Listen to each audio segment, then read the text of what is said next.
Good morning again. I'll repeat myself again. Thank you on behalf of Consumer and the panels for taking the time to join us today for our webinar.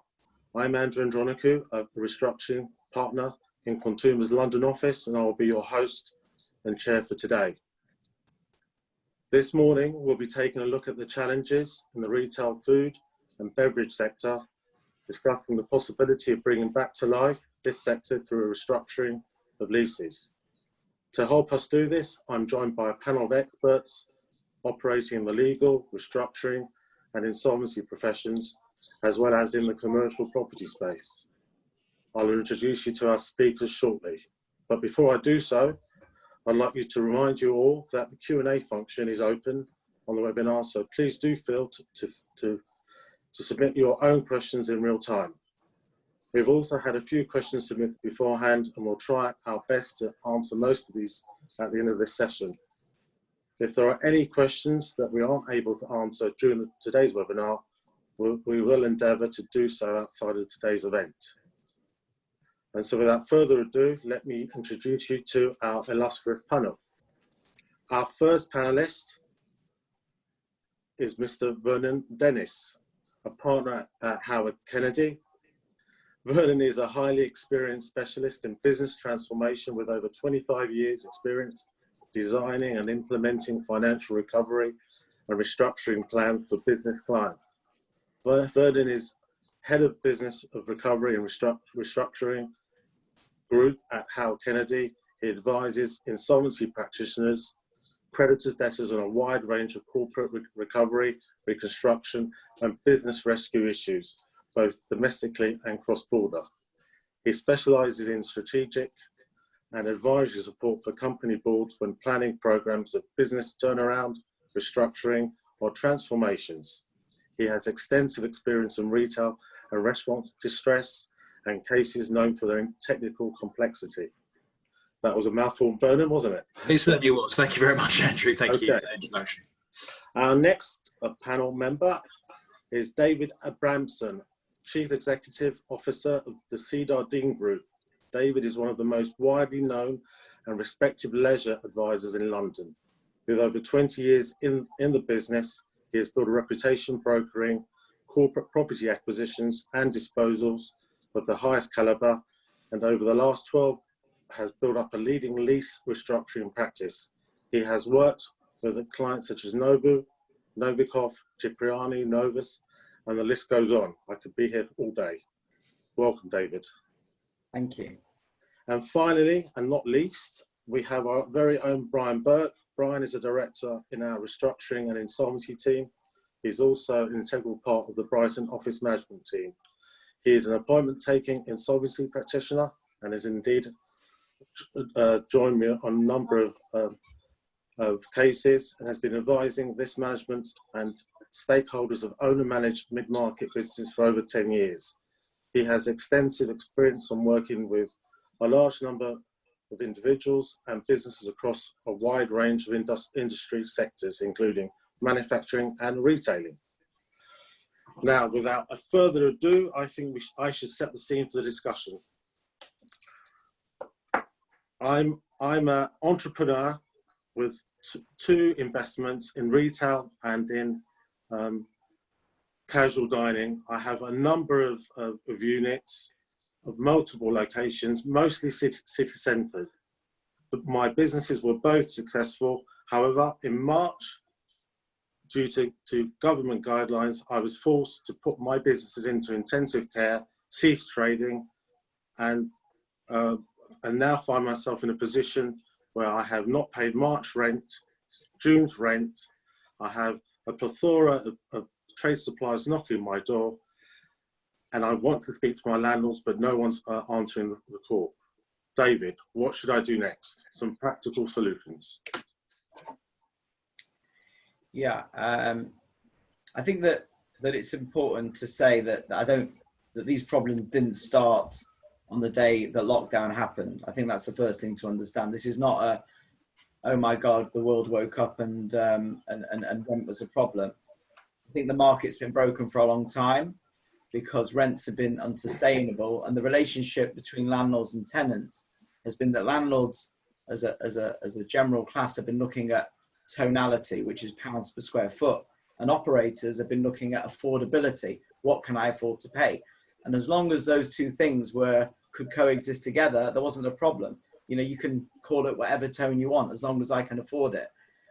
Unfortunately, what COVID-19 has done is just completely obliterate those two things living in the same space, and obviously rents are completely unaffordable.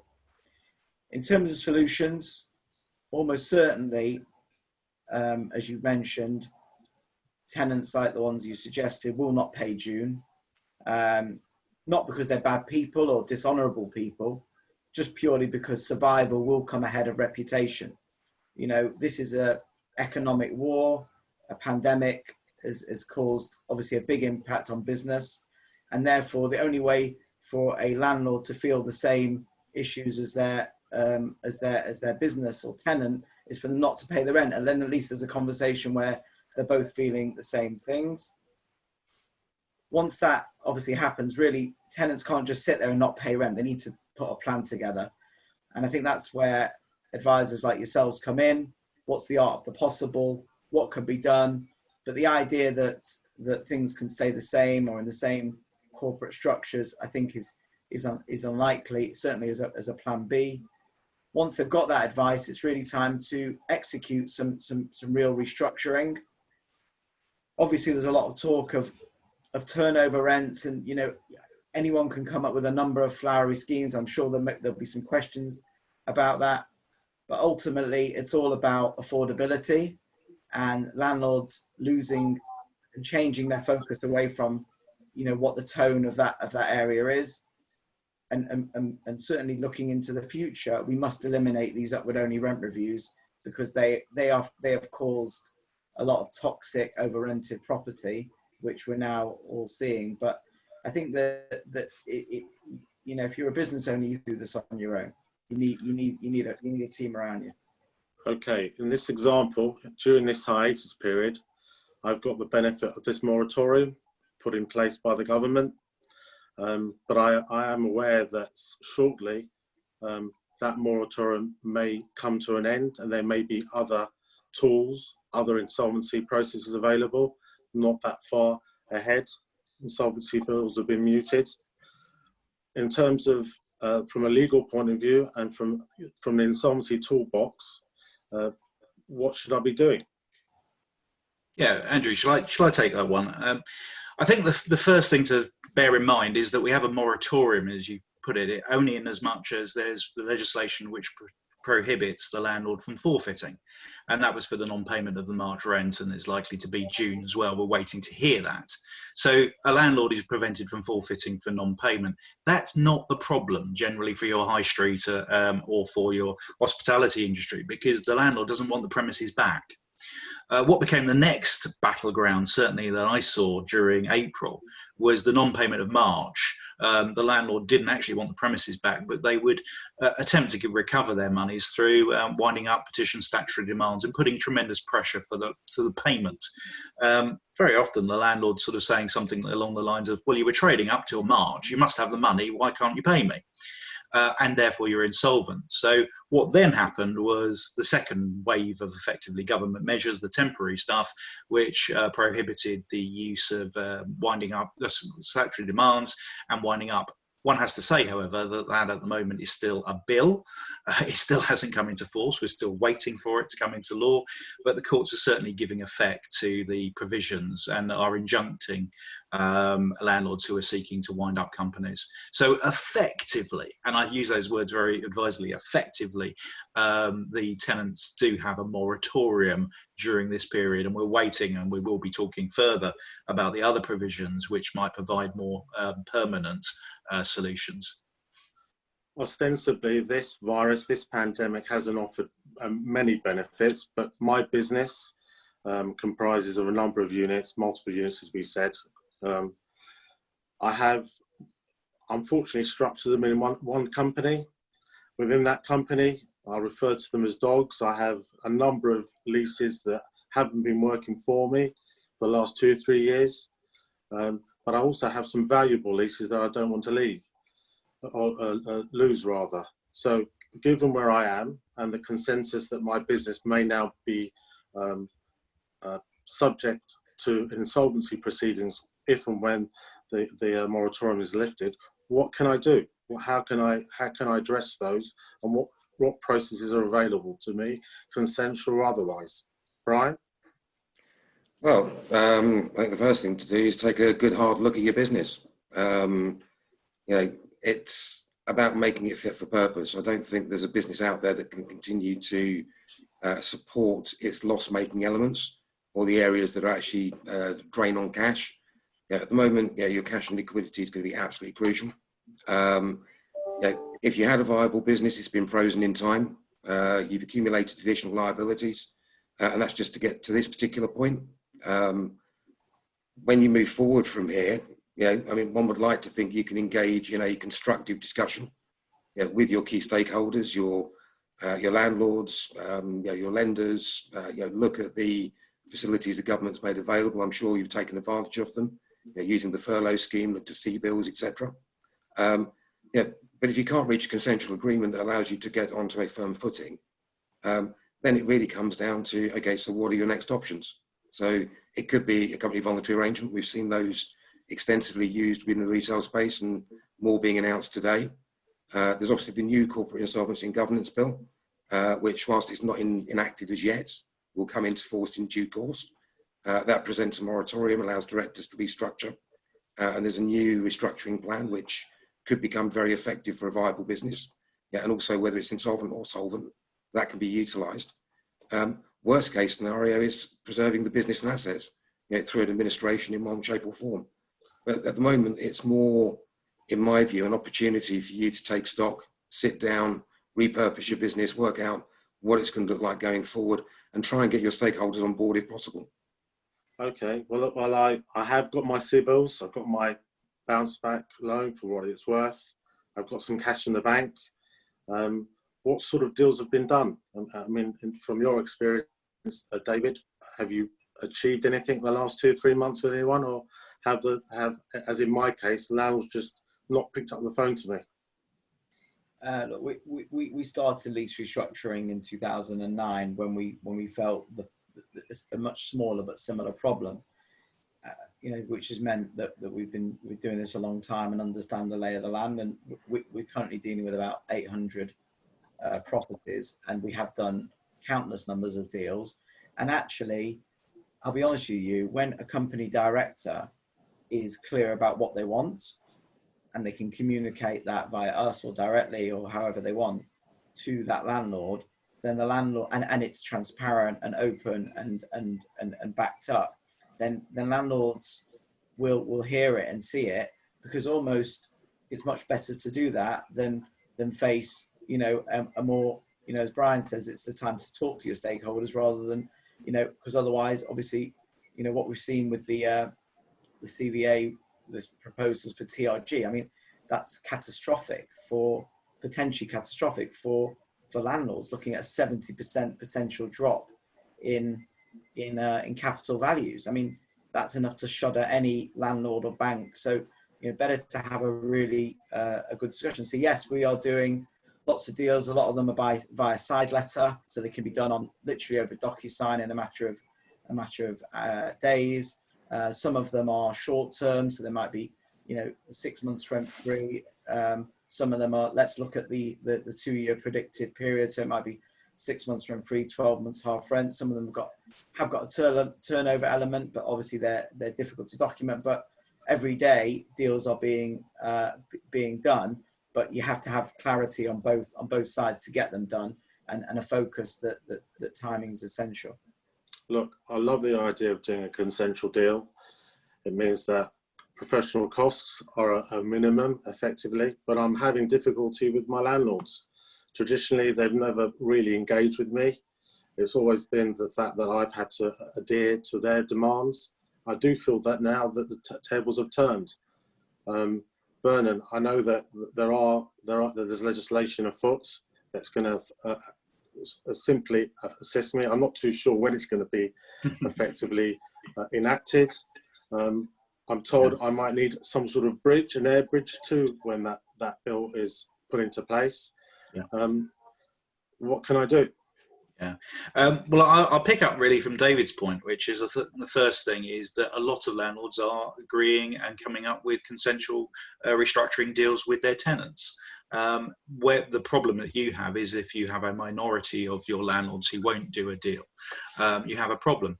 Two aspects of following from this, and one I'm seeing from experience is that the tables have turned to a large degree. Landlords have their own problems now, and the non-payment by tenants and the difficulties of their tenant portfolio is causing landlords to be in distress as well and potentially breaching their covenants. And there's a bit of a play here going on that landlords might prefer simply to defer or give a rent holiday for a year, 2 years.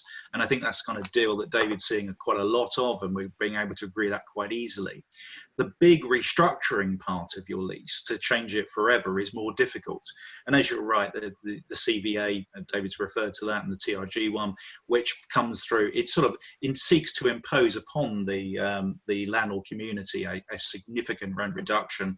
The key, however, on CVAs and the way that it's worked out in the last few years, and particularly after BHS, is that you can't effectively force a landlord to take something they don't want.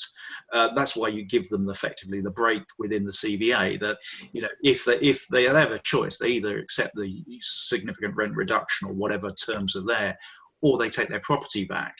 And they sort of given license, because if you don't give them that opportunity, if you seek to bind them, which is entirely possibly legally, you may well find that you're challenged as one of unfair prejudice, which we've seen, you know, obviously in House Fraser, which collapsed, the CVA collapsed on the basis of that. And we've seen the BHS in particular was another one which had already failed, but that's where we get our legislation from. So there's quite a lot of attempts, if you like, to think about how best do I bind in my dissenting landlord community. And I'm going to actually go a bit further here. When we talk about the new Act, it will come into force, I think, probably next month, we're hoping. It's got through the committee stage of the House of Lords, so it's really on its way. The House of Lords gave a few sort of indications that they were slightly concerned about the permanent measures not being properly debated, but have basically thrown that back to the House of Commons. And these permanent measures, and this is the point, the permanent measures, as Brian's already indicated, are the moratorium and the restructuring plan. And the moratorium really does no more than provides a further opportunity. And I think it's the bit that you're talking about, Andrew, there, the bridge that might go the next part into the next quarter or otherwise, an opportunity to have a formal moratorium process while you get then having a further debate with your landlords. So that sort of provides that. But it's still fundamentally, fundamentally keep coming back to the problem of, you know, you can negotiate with your landlords, but I don't see the courts forcing landlords to change their terms. And this is an interesting one. I have some overseas clients who are absolutely amazed that the courts won't intervene and strip out rent. They say, well, how you know, this has to be unfair, surely. In our jurisdiction, we're able to effectively cram down and vary the terms of a lease. And you go, well, in the UK, that's just not, we don't have the same. We have a fundamental, you know, if you agree your contract, you're bound by your contract, and you can't force someone to vary terms. And I keep coming back to that point. And that's a fundamental problem that we're going to have to deal with in the years to come, not just the months to come. So I understand, Brian, that I've got more options than an administration order. I can't see how an admin order helps me. I've got some cash. I don't necessarily want to give it to an IP, and then effectively sort of play, I don't know, risk losing my prime sites with the sites that aren't working. So how do I get from A to B? How do I get from here to when this, you know, this innovative insolvency legislation is enacted? I think the first thing, you mentioned prime sites and other sites. You don't know how those prime sites are going to perform going forward. There's complete uncertainty over where your top end revenue stream is going to be. I think one of the fundamental issues that are going to have to be addressed over time, because that's the only thing we can actually work through, is at what level are you going to be able to pay a sustainable income to your landlord? that will have a direct impact on them. So, hence I fully understand the reason why people are moving towards turnover rents. If you don't know where your top line is, how can you work out how you can possibly afford a particular base rent? That obviously has a direct impact on the landlords themselves. I'd also say that something that I think is always worth remembering is that each business, and probably every business they deal with, has had an impact from COVID-19. This is the entire supply chain. This is the entire, whether it be your meat supplier for your casual dining business, whether it be your staff, whether it be your landlords, and your banks, your bankers, their bankers. Everybody in that cycle has had an impact, and they're all trying to manage and deal with it effectively. The one thing that obviously you do need is some degree of certainty, a solid platform to move forward. Now, if you can obviously obtain creditor support, a CVA is a good way of achieving that, especially where you have obviously a proportion of your, whether it be landlords or creditors who are dissenting. The new corporate governance, corporate insolvency and governance bill, brings with it the restructuring plan, which effectively allows you to divide your creditors into their individual classes. So landlord will be one class. And the idea is that you get 75% of each class of creditor to approve. If one class is dissenting, then it's possible to take that to the court, and the court will decide on whether it's in the best interests of the parties that your restructuring plan is put forward. Now, as far as I understand it at the moment, there is the possibility that the outcome is going to be defined based on what is the alternative for that class of creditor. In the landlord's position, the alternative is you go into administration, they potentially have an empty store, or they certainly don't have any income, and they actually have a direct loss of all the arrears that have been built up. So there's arguably a compelling reason to, as long as it's fair and equitable, to take a view on what is the right approach. And I think some of that gets drawn from the discussions that people should be having now with their landlords and their creditors, to try and understand where their appetites and their issues are. Yes, look, it's all very well. My casual dining business is now a takeaway business. My retail business has no footfall, and I have no idea of projecting when that footfall is going to return. Yeah. I'm looking for practical steps, David. It's obvious that talking to landlords, no landlord currently is willing to set a norm, or are they? No, I think that every single landlord is different, and within those landlords, every deal has been different, and we've seen so much. But there is, thankfully, huge amounts of creativity that is coming out of this. For example, if there's a rent deposit in place, using that rent deposit. So let's say there's a 3 months rent deposit in place. Saying, look, I'll tell you what, take my rent deposit, don't ask to top it up again. And then maybe give me 6 months or 9 months rent free. So the landlord's taken some monies down, which maybe can help with some mortgage payments, and that helps but they've given a bit more from that. That's been a solution that we've seen. I think that there's lots of ways of dealing with it.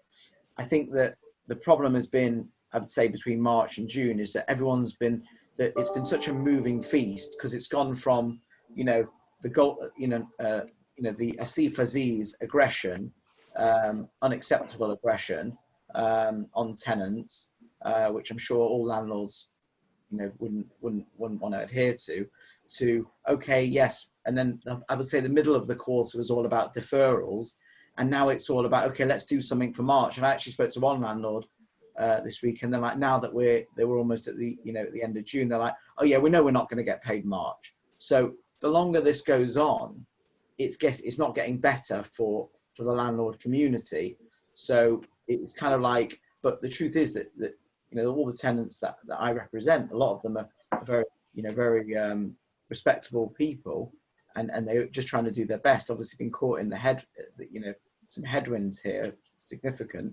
And once they've done their deal with their landlord, they will do their best to honour it. So the quicker that these things kind of get sorted, the better they are. And I say it could be rent freeze, it could be turnovers, but I think the key is now stop thinking about March, stop thinking about June, start thinking about the next 2 years, because the next 2 years is we're going to be living with this thing, pretty much certainly, and therefore make a longer term deal.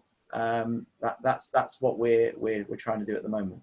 Absolutely, and I find myself being in the same position as the landlords. I don't want to do a deal with the landlords now because I don't know what's going to happen in 3 to 6 months. We're already talking about a second wave. We haven't got over the first wave yet. So I'm completely, at the moment, at a loss what to do. I know that I need to do something. I'm trying to look at preserve cash, but looking at what the government's trying to do to me, they're trying to open my business up ahead of schedule. The furlough scheme seems to be coming to an end in the next 2 or 3 months. That means I've got a huge decision to make. Almost, I have to make a gamble at some point to decide what to do with my business. So from a practical point of view, how and when should I start looking at my restructuring plan? I presume you're going to say to me now. Well, actually, even about 2 months ago. Okay, well, I need to start today. Yeah, let's say it's never too late. So why not Yes. now? Yeah, the earlier the better. So what I'm looking at, the 3 components to my business: my employees, my landlords, and my supply chain. My supply chain, I understand, can't actually do anything to me at the minute because of the moratorium. And effectively, I understand, Vernon, that the government may throw cast a larger shadow with that to enable the bill to come through. Is that correct? Well, there's two elements really about this as well. Is cash flow management as well. For any business at the moment, they're going to face some significant problems about cash flow management and the issue of the shadow of insolvency. The failure to pay the rent and the inability to pay the rent is one problem. That's what we've been discussing today. But it goes more fundamentally into the whole business. The business is itself potentially insolvent, either on a cash flow basis, in all likelihood, and the deferment of the debt doesn't really solve much because it just pushes you into the balance sheet problem. So you are insolvent, and I'm going to say this, I'm a lawyer, but I certainly think that directors have to think very carefully about their duties, responsibilities, and obligations that they have, not just to their creditors, to act in the best interest of their creditors as a whole, but to avoid personal liability if it all goes wrong. And that's something that I'm providing a tremendous amount of advice at the moment about. What do you do in these circumstances? And just going to the supplier issue, this is a big issue for businesses that are having to restart. They're trying to preserve as much cash in the business as possible. That means they're going to not pay certain creditors. Now, that in itself potentially puts them at risk, significant risk. The fact that they are preferring to pay their suppliers, for instance. And maintaining your supply chain is absolutely essential.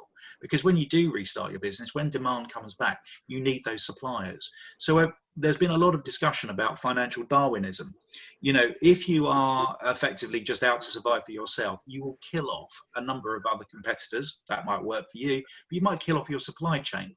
If you fail to pay your suppliers, and often they are smaller than the businesses that we're talking about, they go. And you've got to find someone else. So to avoid financial Darwinism, you've got to think about who should I pay?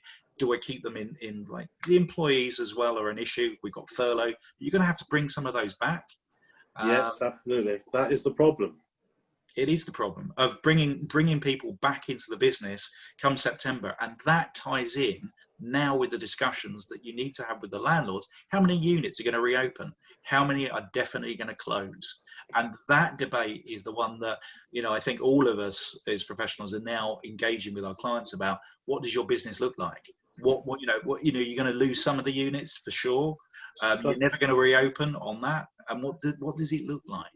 So the lease is a huge question for me, obviously, and I do want to take advantage of the current state of this economy. However, I've got employees. Should I start consultation program now within furlough, and is it possible? I've heard there are some rumours that at the minute that I start implementing a consultation process, the government will withdraw the furlough scheme, which will, of course, will mean the end of my business. It is. Brian, if you want to take that one. It's eminently possible to deal with employees and start a consultation process while they're on furlough. In actual fact, it's something that's something that people need to look at quite actively. The furlough scheme is going to start to unwind over the course of the coming months. You've got to make your business and put your business in a position where it's capable of moving forward with the resources that you need. And unfortunately, that's not the way it used to be. We're starting to see job losses in the sector. We're starting to see job losses in a number of sectors. The fact that those employees have been furloughed, the job retention scheme was a fantastic piece of work by the government, and all the levers they pulled are clearly designed to preserve jobs and preserve companies. But the reality is, your company, by the sounds of it, and also based on the fact that you are going to be in a different world once you have opened up, is not going to need the level of staff that it has historically. Oh, absolutely. You're going to have to look at your, not only your store costs, but also your head office costs. It comes to a point, does it not, that the scheme is there for job retention, and if the job is now redundant, it really is the point that you've got to say, well, I shouldn't be relying on furlough. Brian's absolutely right. If the furlough scheme wasn't there, that would have caused significant waves of redundancy, which certainly in the first week of the closure, we were being inundated with inquiries about how do I make my staff redundant, and that was in the hospitality and leisure side. So that saved millions of jobs immediately, but it doesn't do that permanently. They can't do that permanently. The government can't afford to pay people not to work. And likewise, your business can't afford to pay all your staff exactly. based on the fact they're not going to have it's not going to have the income, the profitability levels that it has done historically. Now, it may be over time, over the course of the next 6, 12, 18, 24 months, you can actually re-gear back up again as you actually get clear sight of how your business is going to move forward. But right now, you just can't produce those numbers. So it's very clear to me, I've spent the last 2-3 months applying for my loans, trying to guess where the market's going to go, but it looks as if I need to start looking at my restructuring plan. In terms of landlords and restructuring leases, it may be too early to do it, because I would want to have some wriggle room, going forwards. And I don't think landlords, although that they may have effectively given up hope on recovering their March rents, although they did fight very hard initially, they're now looking towards recovering their June rents. I'm reluctant to give them any money for June because, again, I'm looking into the abyss. I don't know what's going to happen. And I sense that the new focus with this bill is going to be the September quarter, where it's effectively make or break for this economy.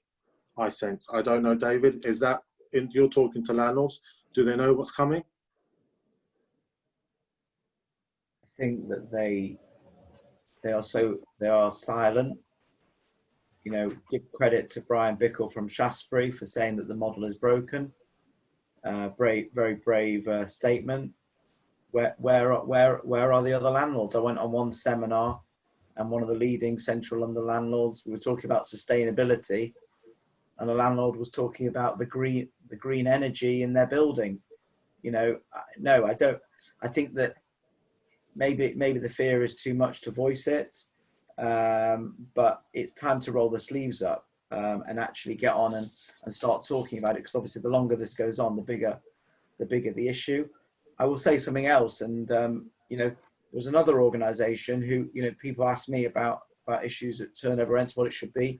There's an organisation called the RICS that's been around for 150 years with a £92 million turnover, right? That spends £13 million a year on promoting their brand. Where are you?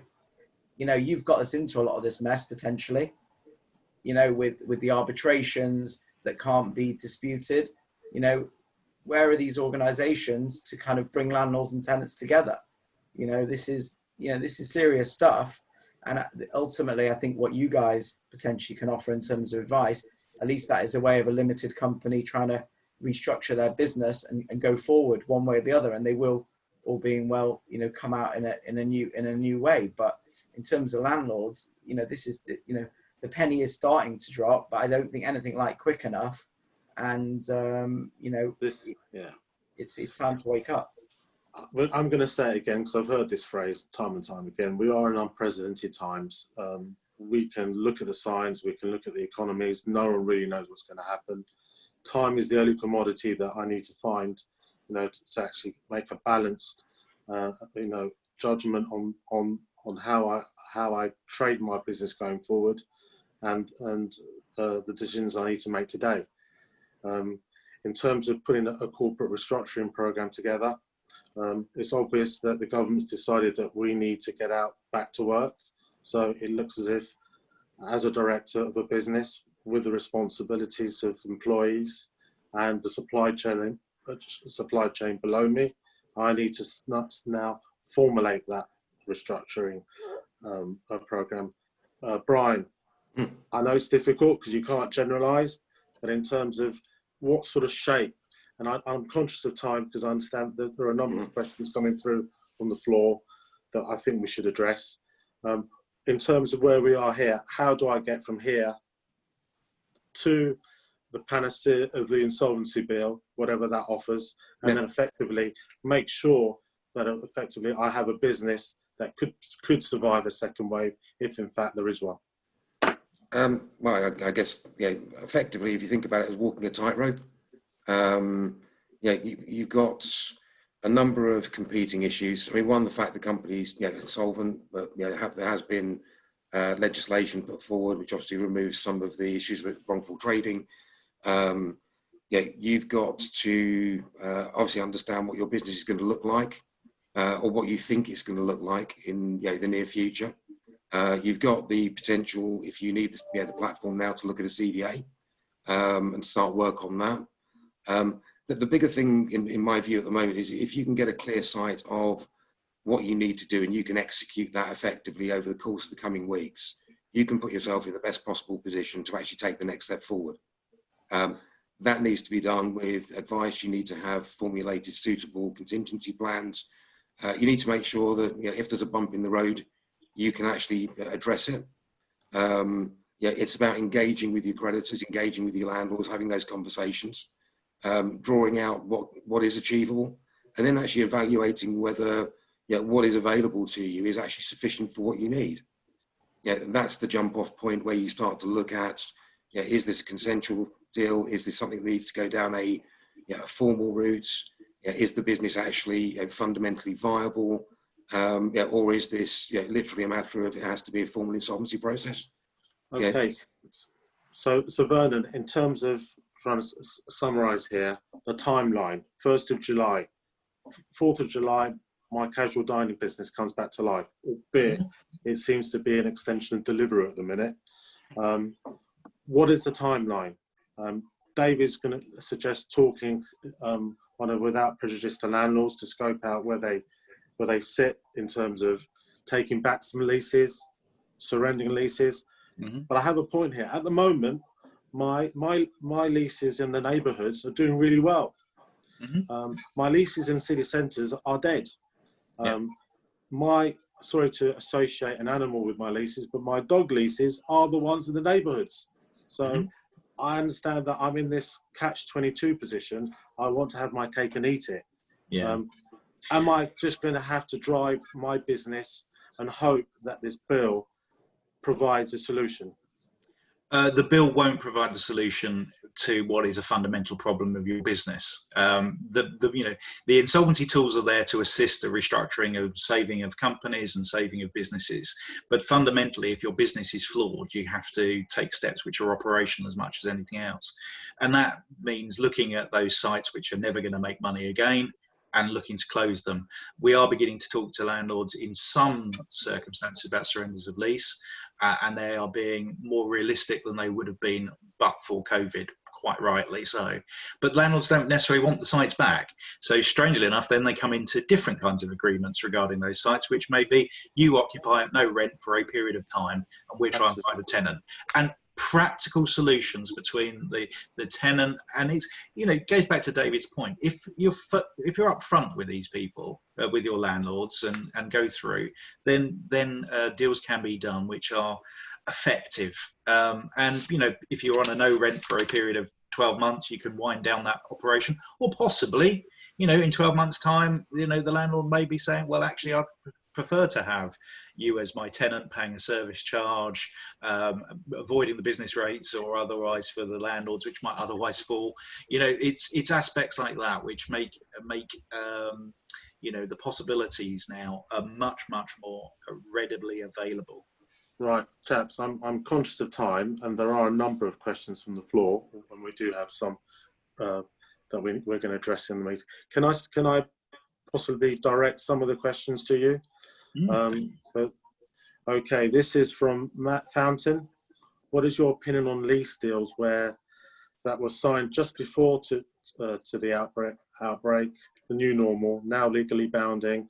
How do we revisit these deals or exit the deal altogether? David. Well, I think it's clear that covenant is no longer what it was. Some may be extreme and say it was dead. You know, others will say that it's really not the issue. I think that if you've got to fit the unit out, for example, if you've signed a lease where you've actually got to fit the unit out, I saw one landlord this week saying, I'll tell you what, you've got to fit the unit out. We'll give you rent free till July 2021 and half rent till July 2022, but just don't not fit the unit out, carry on as before, but we will give you much extra help than before. I think that ultimately, you know, what you signed before is not what is now, and therefore, you know, it's definitely about a renegotiation. If you can't do a renegotiation, then it's about taking advice from, you know, insolvency lawyers and insolvency practitioners and doing what you've got to do to survive. But it's a step process, direct to discussion, maybe engaging with you know, a property advisory firm like ourselves, then getting some insolvency advice, then an insolvency practitioner, and it just keeps on going, you know, escalating. And I suppose it's much more so if you've just signed a lease and you're not even operational, because you don't even know what that unit's going to be like, Matt. You've got no idea how well you're going to trade there, and therefore it's much more acute with those new agreements. Thank you, David. This is a statement from David Stevens. Very fair point about RICS and their silence, lack of leadership. Very, very disappointing. Thank you, David. I'm just going to try and mix it up legally, from a legal point of view. What do you see as the format and main points for the bill being introduced next month? That's a huge subject. But it is. I could spend the next hour. I quickly did. You've got two aspects of the bill. One is the temporary measures, which in theory run out at the 30th of June. I think in all likelihood they're going to be extended. We've been having a discussion about that. There's certainly a lot of industry rumour that they will be extended to August/September. And that's the temporary measures preventing winding up statutory demands and the like. You've got the permanent measures, which are, as we've discussed, the moratorium provision, and the restructuring plan, which is new to our legislation, new bits of tools for the toolkit. The thought process is that they will come into force, as I said, in July. As I said, could be end of the month or otherwise this month or July. They will become effectively immediately. This is something on moratorium, for instance. Just this week, we've had some indication of the government's giving some advice to the monitors through a sort of code of conduct. The monitors who will be responsible for ensuring that the company remains eligible and remains capable of being rescued. That proposal has, as I said, got some temporary measures around it, so it's going to come into force immediately, which is somewhat of a surprise. I was expecting it was going to be September when the secondary legislation, when all the rules and regs regarding it were brought into effect. No, there's going to be some temporary rules and regs, which mean it's effective immediately, which shows the government is absolutely committed to having this new tool available for it. So that's the roadmap. Very good. Yes. I mean, my example, going on to another question from an anonymous attendee, basically was based around a large business with a number of, multiple units. The question here is, a lot of these procedures to assist with leases are useful to bigger businesses with multiple chains, but what options can be considered by the small one site business on the high street? David? Yeah, I'm really glad to see this question, and I have opened myself up literally probably 20 hours a day to talking to these types of people, just telling them what they should be doing and giving them advice on how to negotiate and deal with landlords themselves, because obviously the costs maybe are too high for them to consider. You know, not everybody can do, you know, these restructurings. I'm actually looking at launching a service myself for this called a rent mediation service, where essentially you bring landlord and tenant in the same room or the same Zoom, you know, for 3 hours. One of our couple of our people are actually licensed mediators, and for, like, you know, a fixed fee sum, you know, let's get in the room, let's turn off all our other interests, and let's just try and focus on a deal. And I think that something like that, a controlled environment mediation service, could be a good thing for the smaller, you know, for the smaller one-site businesses, because they can just sit there and know that they're coming in with a willing landlord, willing tenant, and just get it done and move on, hopefully, with focusing on actually building up a decimated business model. If I can add as well, I think there's one extra element to this. The tenant business needs to provide as much financial information and business plan as they can to the landlord. It's the same. You know, we've talked about CVAs and administrations and moratoriums. I agree with David. The vast majority of businesses are small businesses, and they won't be using those tools. But what they do need to do is still have a plan. And that plan needs to make sense to their business, but also needs to make sense to the landlord. And they need to show that and evidence it and show their figures, what they think they're going to do. And that's the key to coming to a successful concluded negotiated settlement with the landlord. Yeah, I would also say that a CVA is not precluded from being used by a small company. No, Absolutely. true. Can work. But Brian, on that note, the last question from the floor, but I will address a question from the perspective of a senior debt holder, such as a bank. Brian, from David Stevens, what happens to any dilapidation provisions on leases where CVA means tenants can walk away from leases and sites?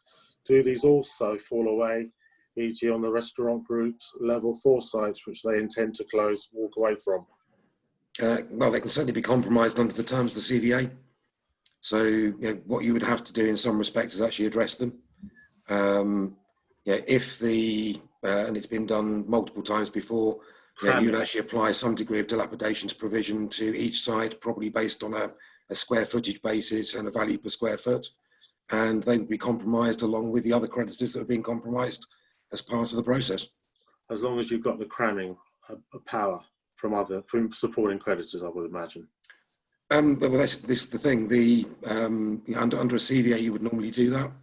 Under a moratorium, it's an offer to a class of creditors. So I can't see at the moment that there'd be any reason why you couldn't address those as part of it.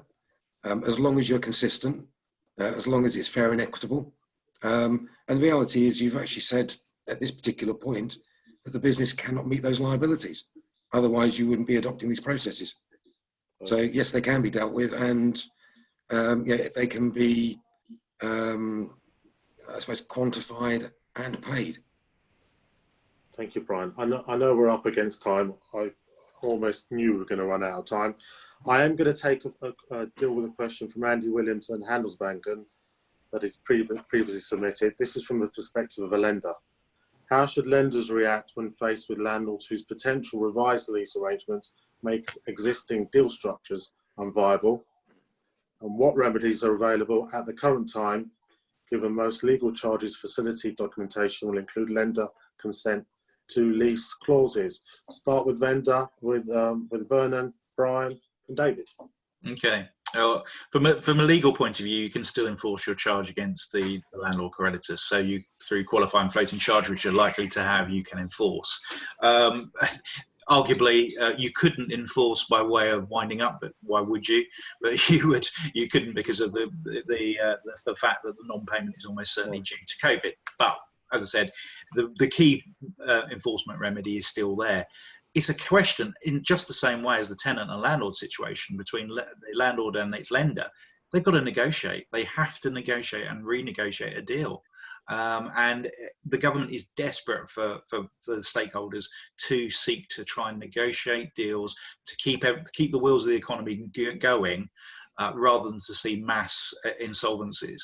And, for all of us, I'm sure on this panel, we want to avoid insolvencies, and that's why we're here. We're trying to provide advice and solutions which will avoid that. And it's just the same for the lenders as well. Okay. Brian, obviously. I'd say firstly, I think firstly, the one thing to remember is that probably across the board, there are going to be significant breach covenants and issues. Yeah. The original lend, the valuation's probably been impacted. Capital values are taking hits. Whichever way you look at it, there are going to be issues probably on any legal agreement and bank facility terms, unless you've got an exceptionally strong business who hasn't really been impacted by the pandemic. Going back to the global financial crisis, the reality is there had to be a degree of flex. It's about revisiting the covenants, probably giving some degree of comfort that you can actually have a technical breach and waive it for a period, and then hopefully over the course of time either manage the client back into formula, and it could be some considerable period of time, or more likely define what your new formula is going to be. But the reality for most things, I think it's about working together. There's been a complete impact across the entire spectrum. I find it interesting that the chances are that you've got a landlord who's breached their covenants and their tenant has breached their covenants. So you've actually got two stakeholders who don't want the same, who hopefully want to get to the same outcome, which is that there's back to some level of parity. Yeah, we're all in the same boat by the looks of things. David, I'm going to give you a specific question. Question for David. How common are rent suspensions triggered by lockdowns for new leases? How will a lockdown at a rent review date affect the review? Will landlords try to include lockdowns as a disregard when negotiating heads of terms? Well, look, it's a legal question. I'm not a lawyer. However, I will say that there's this thing called derogation of grant, which means that for a lot of the controlled environment spaces like shopping centres, or where you were actually not allowed to go into those premises during lockdown, so you were not physically allowed to get access to your shop or restaurant, there is an argument in that period then you shouldn't have paid rent, and that is a legal argument which is growing, and it's quite a significant argument. In terms of what you're going to negotiate in HOTS going forward, I think yes, things relating to pandemics and things like that is obviously going to come in.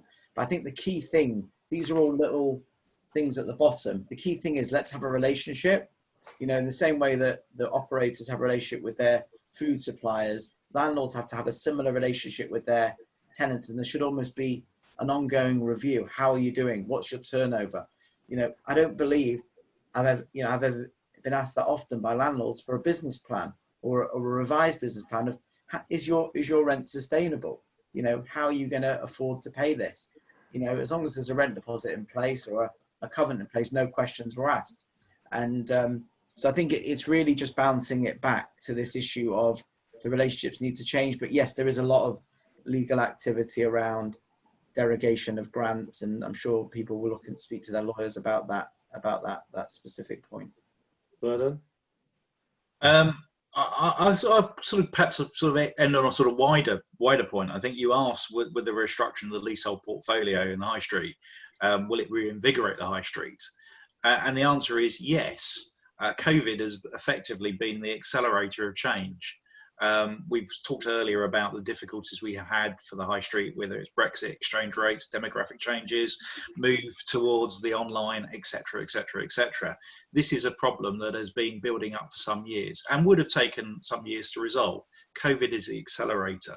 So if we can get to a situation where we are restructuring, whether it's informally by negotiation or whether we have to use process, but if we can restructure the leasehold issue, I think it would make a significant addition to saving the high street.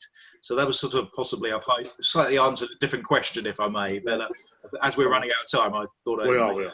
Yeah. There are a number of unanswered questions, particularly John Wills, David Stevens. I think Chris Sullivan, we need to address yours. Kay Luckham, and it goes on David Mux or Tony Graham. We will direct those to David, Vernon and Brian outside this webinar, and I'm sure they'll come back to you by email. Given the fact we've got 4 minutes to go, I'm going to thank our panel, thank our guests in attending, and of course thank my team in putting this webinar together. We are, as a firm, putting webinars together live on stream every Friday, so please stay tuned. All I can remain to say is have a great day and a great weekend, and of course stay safe. Thank you all. Thanks very Goodbye. much. Thank you. John. Thank you. Bye bye.